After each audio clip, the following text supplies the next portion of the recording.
Olá pessoal, sejam bem-vindos a mais um vídeo no canal, ao segundo vídeo do canal. Na verdade, isso é uma sequência do primeiro vídeo, né? Eu não sabia o que falar no segundo vídeo, já que eu me sinto inspirada, né? Então decidi fazer o segundo vídeo justamente no mesmo dia. Na verdade eu tinha que lavar o cabelo, mas prontos, estou a aproveitar a minha inspiração, uma vez que, que já estou inspirada. Prontos, hoje, neste vídeo, eu quero falar sobre algumas experiências, né, minhas, como católica, né, como que eu cheguei a ser católica praticante, né? Pronto, o percurso foi longo, a experiência é longa, mas vou tentar falar um pouquinho, vou resumir, né? Tendo em conta aquilo que realmente é o essencial, né? Como é que foi essa minha trajetória. Como eu vos disse no primeiro vídeo, né? No vídeo anterior, que eu também fui daquelas que ia para a igreja, que não entendia absolutamente nada do jeito que eu ia e do jeito que voltava. O vazio continuava sempre aí, porque as leituras não preenchiam, a pregação não preenchia o vazio, porque no fundo eu estava tão endurecida, tão cega, e que me apeguei a muita coisa que eu pensei que era tão importante para mim que eu não quis abrir mão naquela altura. E me fez viver esse profundo vazio, né? Porque eu vivi realmente um profundo vazio na minha vida. Dizer que prontos, né? Nesse exato momento a pessoa vai se convertendo aos poucos, porque a conversão não é do dia para a noite, não é de um ano para o outro. A conversão dá-se ao longo da vida, desde o momento que tu vais vendo uma pequena mudança em ti, que aquilo que te matava, aquilo que te fazia morrer, já não te mata, já consegues lidar bem com aquela situação. Então, é um pouquinho da tua conversão. Então, estás a te converter. Por quê? Porque antigamente tu não tinhas Cristo. Agora, como tens Cristo, então o que realmente te deixava para baixo, o que te deixava triste, já não te mata. Para ti já se tornou normal. Para ti é como se, o Cristo é maior do que aquilo. Então, nada mais pode me abalar. Então, eu também tenho vivido essas experiências, tenho ainda lidado com algumas situações diárias, porque a vida é assim, surge. Por isso que a conversão para mim é diária. São as situações que tu vais enfrentando, como lidar com as situações, porque há muita coisa dentro de nós, muita coisa mesmo, muita coisa, mas pronto, com o tempo nós vamos explicando, né? Com o tempo, algumas experiências vão falando, alguns temas também vão falando, enfim, por aí. Vamos o que realmente interessa, né? Dizer que eu já estou a tentar gravar esse vídeo desde mais cedo. Acho que já fazem por aí umas 2 ou 3 horas. O que acontece? Como eu não sei editar, não sei ainda lidar muito bem com gravações, então, quando eu sou interrompida num vídeo, eu começo de novo. Vou de novo no começada. Mas enfim, é mesmo assim, depois vamos ver com o tempo, né? Como é que vamos lidar com a situação. Prontos, temos que nos submeter ao que temos agora, graças a Deus. Bom, dizer que vamos nos focar no que é o essencial. Eu cresci na igreja protestante. Os meus pais são protestantes. Quer dizer, o meu pai, né, é protestante. A minha mãe é católica. Então, prontos. Como os meus pais não são casados ainda. Então, mas naquela altura, a minha mãe já seguia o meu pai para a igreja protestante. Então, nós também íamos como filhos. Então, frequentávamos a igreja protestante. Acho que eu comecei a frequentar protestante, pronto, desde o meu nascimento até aos 7 anos. Por quê? Porque depois nos mudamos, fomos viver para um outro sítio que a igreja já era um pouquinho distante, né? Onde nós cultuávamos, já era distante do local em que nós fomos morar. Meus lábios estão a ficar secos, mas pronto. Era distante, então dificilmente conseguíamos ir para a igreja. Como meu pai não quis que nós perdêssemos o ritmo, então nós vivíamos com uma prima em casa que era católica. Então o meu pai pedia para que essa prima nos levasse também para a igreja, para ouvir alguma palavra. Então íamos, prontos.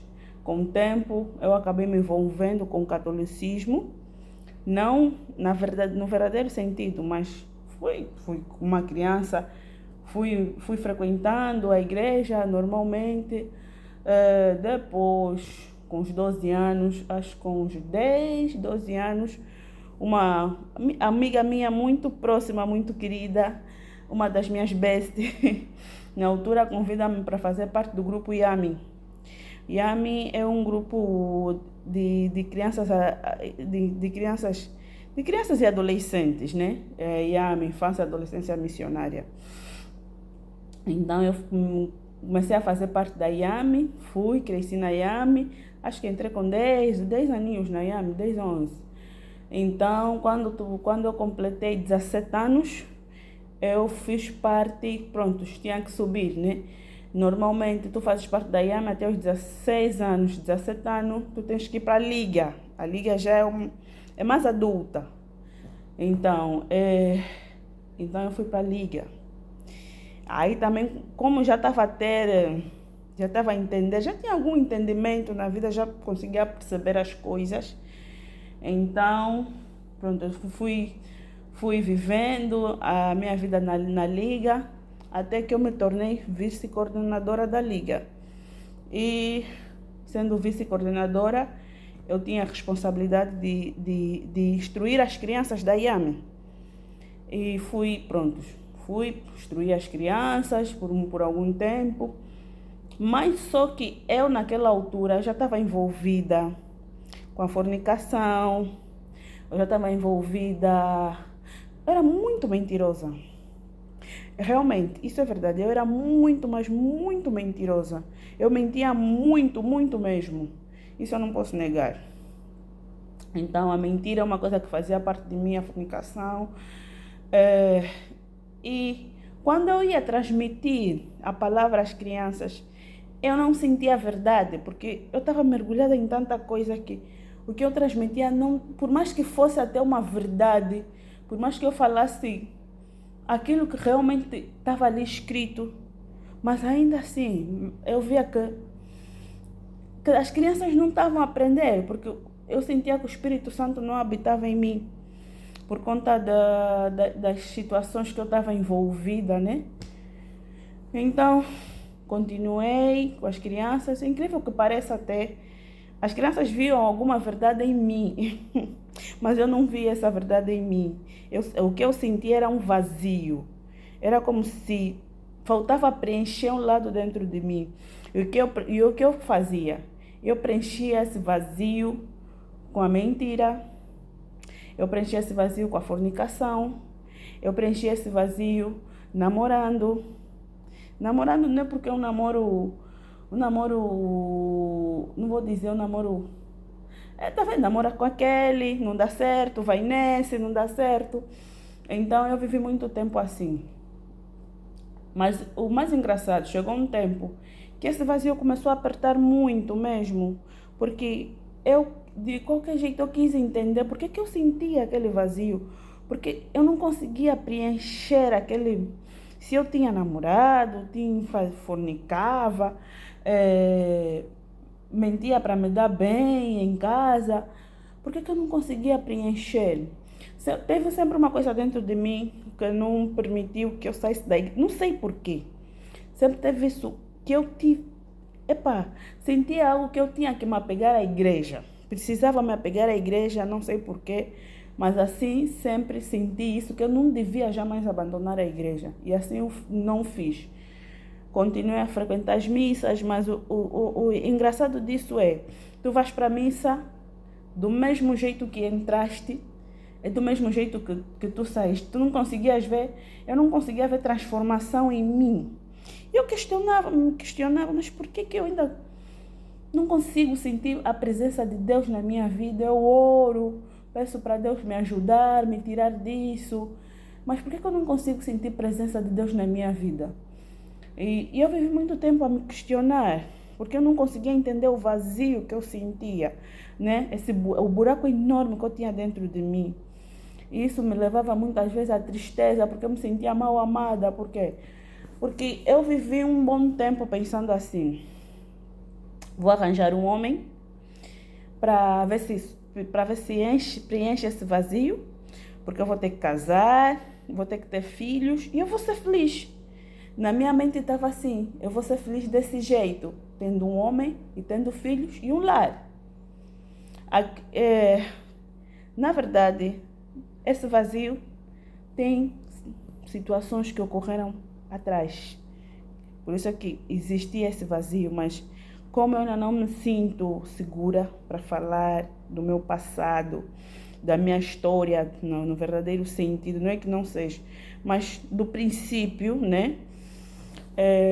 Com o tempo eu vou falando, mas vou falando com o tempo, quando eu começar a me sentir mais segura, vou falando porque que eu vivi desse jeito vazia e procurando afeto onde não existia, onde eu pensava que existia afeto, mas não tinha afeto. Porque eu vivi me entregando em vários homens, porque eu pensava, não, eu preciso de encontrar alguém para preencher isso, eu preciso de encontrar alguém que me dê carinho, porque eu procurava carinho. Eu procurava carinho, eu procurava afeto, eu procurava alguém que me valorizasse. Então, o que é que eu fazia? Eu me submetia. Olha, tem graças que eu nunca corri atrás de homem por causa de dinheiro, até porque eu comecei a trabalhar muito cedo. Eu comecei a trabalhar muito cedo e eu nunca perdi o valor.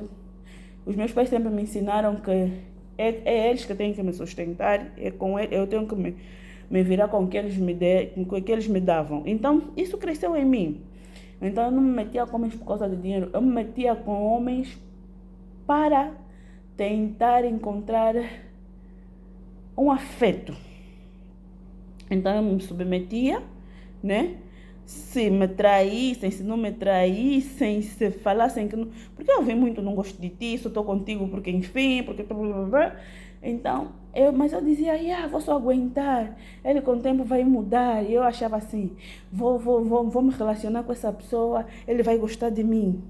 Porque muito de nós mulheres pensamos assim, antigamente, não sei se agora ainda tem esse pensamento, mas pensamos assim, eu vou fazer sexo com ele, ele vai gostar de mim. Então, eu tinha muito esse pensamento e acabava por me envolver com várias pessoas, ou com várias pessoas não, com os namorados que eu tinha, para tentar ver se ele gostasse de mim. Mas ainda assim, eu via que não, as pessoas só me usavam, e de facto só me usavam mesmo, né? E um belo dia de noite, eu chorei muito, muito, quando eu me apercebi que eu não transmitia nada às crianças. Não transmitia nada, porque eu não tinha o Espírito Santo dentro de mim. E Deus também, como faz as coisas perfeitas, Deus não permitiu que eu transmitisse mais para aquelas crianças, porque Deus sabia que eu não estava a ser verdadeira com Ele, principalmente com as crianças, nem comigo, porque eu sabia que eu levava uma vida e falava outra coisa para as crianças que não sequer me identificava. Então Deus permitiu que eu fosse destituída do cargo, né? Passei a ser um membro normal. E chegou um tempo que eu também já não me revi mais na liga. Desisti, simplesmente porque, tu quando estás em dois caminhos, tens que escolher. Acabas sempre por se perder num para seguir o outro. Se não te definires, vais seguir sempre o mais fácil. Então foi o que talvez eu naquele momento achei que era melhor para mim abandonar a liga e viver a minha vida como o mundo me mostrava, né? Aquilo que o mundo me oferecia. E assim fui vivendo, e namoros atrás de namoros, à procura de alguém que me aceitasse. E o que mais me matava era saber que as minhas amigas tinham namorado que realmente as gostasse de verdade. Mas no meu caso não era assim.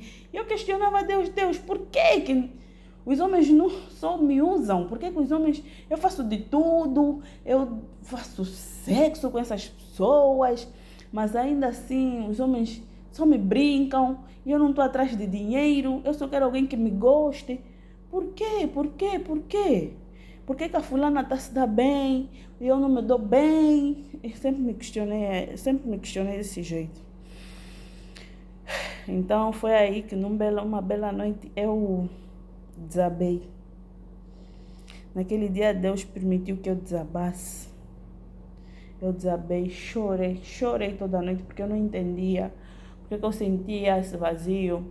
Eu entrei numa crise existencial, né? É quando você se questiona, por que eu vivo? O que eu estou aqui a fazer nesse mundo?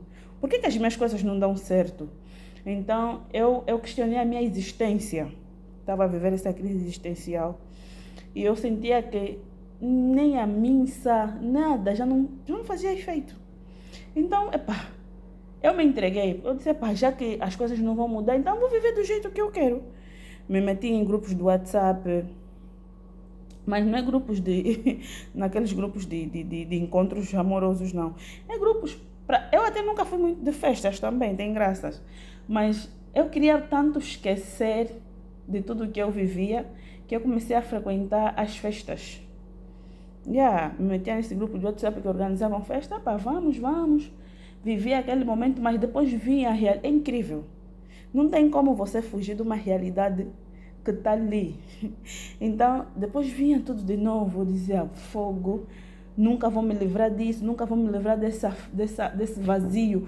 Porque eu já fui em festa, já fui ali, já andei ali, naquele momento me senti feliz. Por que agora eu voltei de novo nessa tristeza? Então eu me questionava porque eu precisava preencher esse vazio que estava dentro de mim. Que realmente, um belo dia, eu vos falo o porquê que eu sentia esse vazio. Porque tem um porquê, e o porquê é muito forte. Então não dá para falar aqui. Tenho que me preparar muito bem psicologicamente para falar do meu porquê. Então, eu fui vivendo desse jeito. Fui vivendo, depois já não frequentava mais a igreja também. Não via mais necessidade. Até que um belo dia, esta mesma amiga que me convidou para pertencer ao grupo da Liga, da IAME, me fala sobre o caminho neocatecumenal.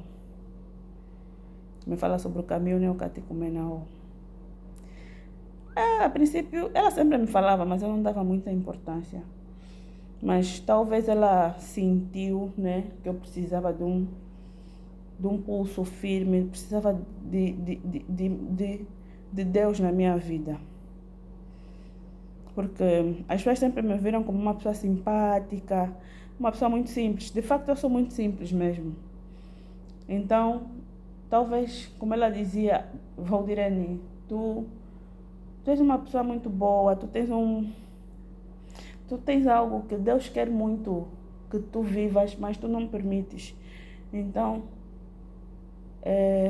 ela apresentou-me o caminho, falou-me do caminho neocatecumenal.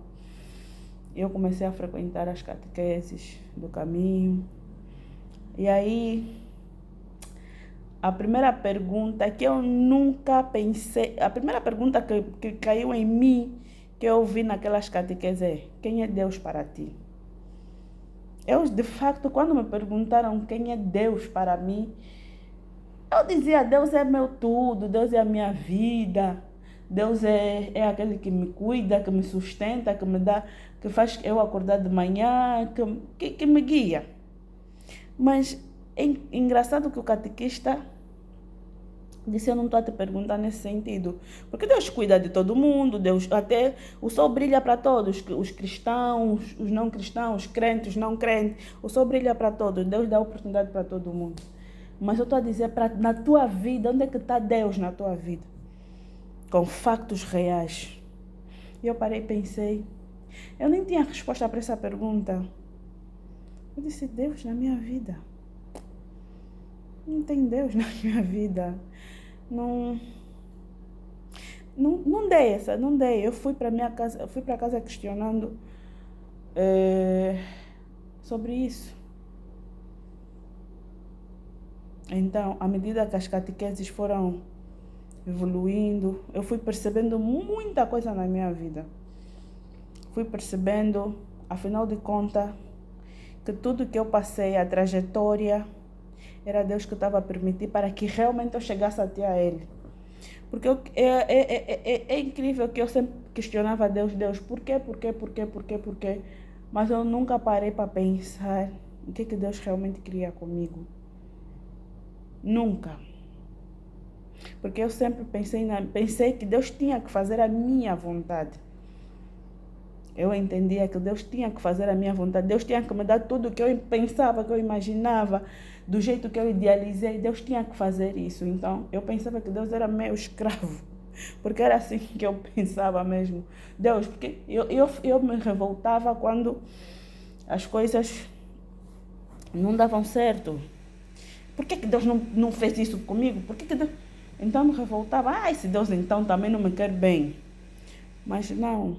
Deus só quis fazer uma história comigo, mas eu colocando sempre Ele à frente. Independentemente das situações que eu tivesse passado ou do caminho, da trajetória, Deus só quisesse que eu colocasse Ele à frente. Que eu olhasse e dissesse, Deus,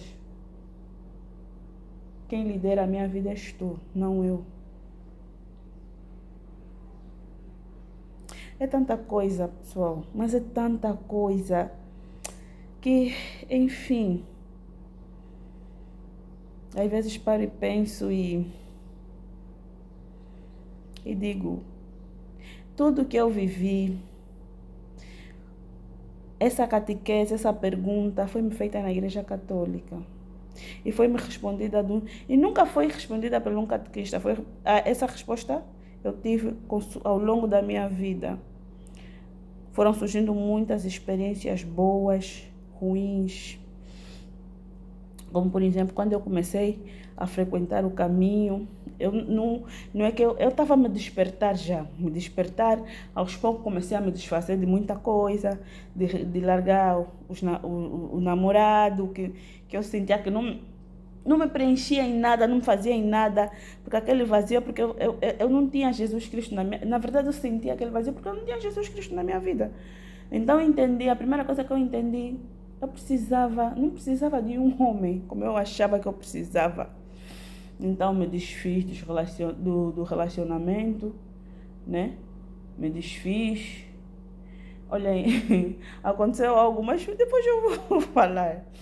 Me desfiz desse relacionamento, que eu só me submetia, que eu não via que era eu só a fazer tudo, porque eu achava, não, era assim, os homens são mesmo assim, e com o tempo, tá calor, tá muito calor, e com o tempo eles vão mudar, vão me valorizar. Fui largando esse relacionamento. Também me desfiz das festas, porque não era para mim. Eu via que aquilo, sempre soube que aquilo não era para mim, mas eu insistia. E depois eu caí em si que eu era muito mentirosa. Eu mentia torta à direita. E via que cada vez mais que eu mentia, eu é que me dava mal. Então, aos poucos, não foi do dia para a noite, também não foi 2 anos, não. Aos poucos, eu fui vivendo o caminho, fui me deparando com muitas situações, com muitas coisas que me questionavam, e eu fui dando as respostas assim, desse jeito. Fui dando as respostas desse jeito, com a minha vida, com os factos da minha vida. Não foi pegar e responder assim, é isso. Não. A resposta veio da minha vida, com factos reais. E eu, na altura, já trabalhava onde eu trabalho, acho que não tem interesse em dizer o nome. Foi onde eu conheci o meu marido.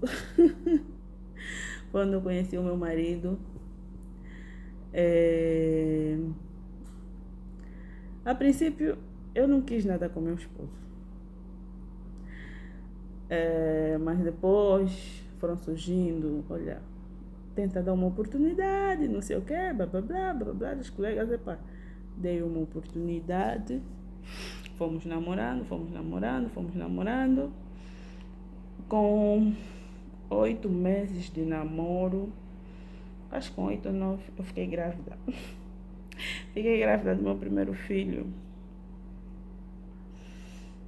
Olha, aí foi novamente outro teste de Deus. Esse é que realmente abriu os meus olhos. Posso dizer mesmo, a minha primeira gravidez abriu os meus olhos para Deus. Para me entregar totalmente a Deus.